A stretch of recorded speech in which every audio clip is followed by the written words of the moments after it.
Warning, the following video contains spoilers for Skullgirls. If you'd rather not have major parts of the plot ruined, then you may want to reconsider watching this video, at least for now. Also, for those of you who have hemophobia or get squeamish around blood, consider this as being an additional warning. One of my favorite aspects of creating episodes of character development is the process of researching the topic at hand and anything connected to it. And after all the episodes released so far, the focus has been brought to a myriad of different locations and cultures, such as ancient Ireland, feudal Japan, Hindu India, and the Kingdom of the Mayans. However, I'm quite excited about today's topic, because I get to talk about a place that I'm honestly surprised I haven't discussed as much as I thought I would by episode 48. And what is that place, you may ask? Egypt! Indeed, I haven't talked about one of the world's oldest and most fascinating societies but a couple of times, despite the large amount of influence it has on media as a whole. But where exactly am I looking for ancient Egyptian inspiration this time around?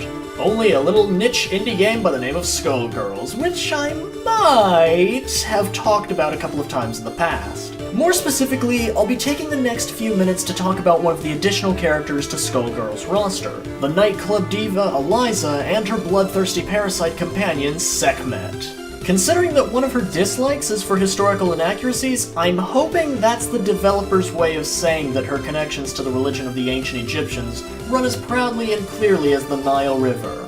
I'm the Kitsune Hawk, and today we're not only going to look into the background of another femme fatale from Skullgirls, but we're also going deep into the pantheon of ancient Egypt, as Eliza so deeply embraces. So get out your pencils, trivia enthusiasts, because this is character development.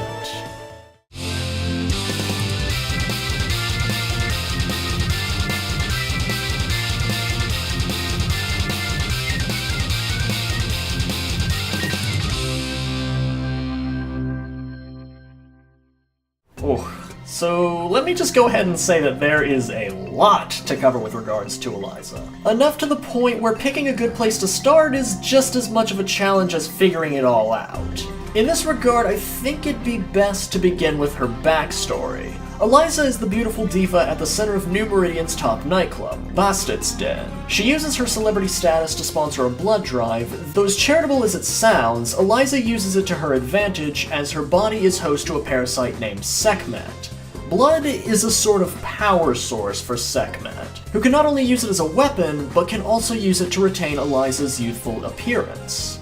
Right off the bat, there's quite a bit we can get from this bit of lore. Starting with Eliza's name, it's a shortened form of Elizabeth, which has two connections to Eliza's character, one direct and one more indirect. On one hand, the name is inspired by Batri Ershabet, a Hungarian noble and prolific serial killer who was infamous for murdering an estimated 650 young women and bathing in the blood of virgins, believing that it would keep her eternally young, just like Eliza. In a more indirect sense, Eliza's name might have also been inspired by Elizabeth Taylor, an actress well known for her role as Cleopatra in the 1963 film of the same name. Elizabeth Taylor's portrayal of the Egyptian queen is often considered to be her most famous role, giving rise to a rejuvenation of her celebrity status. Similarly, it's mentioned that Eliza has had different physical forms in the past, only becoming particularly famous with her current incarnation. The name Elizabeth itself is believed to mean either "my god is an oath" or "my god is abundance,"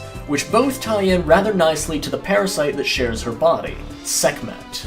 In ancient Egyptian mythology, Sekhmet is a lion-headed goddess who embodies war, destruction, plagues, and also healing. Her name is even derived from the word Sekhem, meaning power. How fitting it is, then, that Skullgirls depicts the parasite Sekhmet as being a skeleton with cat-like eyes.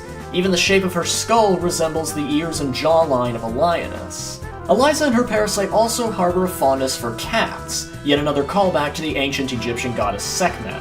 But what about the great amount of focus on blood? Surely there's some kind of connection between Eliza's manipulation of blood and ancient Egyptian myths, right? Well, not quite to the extreme that Skullgirls went to, but there is a similar tale involving the goddess Sekhmet. In one particular myth, the people of ancient Egypt decided one day to stop following the laws set by the sun god Ra and the goddess of balance and justice, Ma'at. Angered by this, Ra created Sekhmet and sent her to Earth in the form of a lion, with the intent of punishing humanity for their disobedience. Once she came down to Earth, Sekhmet went on an uncontrollable rampage, one so violent that the fields of Egypt ran scarlet with the blood of slaughtered humans. Quickly regretting his decision, Ra looked for a way to halt Sekhmet's destruction. He came up with the idea of creating a large container full of beer, mixing in pomegranate juice to make it the color of blood, and then presenting it to Sekhmet. Mistaking it for human blood, Sekhmet drank until she was fully sedated. When she finally awoke, her bloodlust was gone, and the Egyptians, realizing the error of their ways, returned to obeying Ra and Ma'at's laws. As for Sekhmet, she returned to the gods and became the guardian of Ma'at and her laws. In a similar vein, Eliza and Sekhmet draw power from blood, being able to alter their physical appearance or manifest the blood into various shapes in order to attack. And speaking of attacks, well, there's a lot of details in the animations for Eliza, mainly in the different shapes she manifests blood into and the names of various ancient Egyptian gods and goddesses which she calls out. Specifically, the gods she calls out are Aset, Greek name Isis, a goddess with a myriad of aspects including healing and marriage, Bastet, the goddess of cats, Sobek, the crocodile-headed god of the Nile River, Tehuti, Greek name Thoth, the ibis-headed god of knowledge and records, Seshat, the goddess of writing and astrology, Aten, the disk of the sun closely associated with Ra, Osar, Greek name Osiris, the god of death and the afterlife, Atum, the creator god of Egyptian mythology, Set, the god of desert and storms, Nekhbet and Hesat, two minor local goddesses represented as a vulture and a crow, respectively, Khepri, the beetle-headed god who pushes the sun in and out of the sky each day, Ra, the sun god at the center of ancient Egyptian religion, and Khnum, the ram-headed god responsible for creating humanity. When sliding away from an attack, Eliza and Sekhmet take on the shapes of Keb and Nut, the Egyptian god of the earth and goddess of the sky, respectively. When the two are depicted together, Keb, on the bottom, has the features of the earth on his body, while Nut, arched above her brother-husband, forms the night sky with her body. And wrapping up this long list of divine callouts, I have to give bonus points to Eliza for using Taweret, the Egyptian goddess of fertility, just to smack-talk Valentine. Stay classy. A couple of Eliza's animations show her morphing her arms into animal shapes, such as snakes, falcon wings, and serpopards, mythological beasts from both Egypt and Mesopotamia that had the body of a leopard and long, snake-like necks.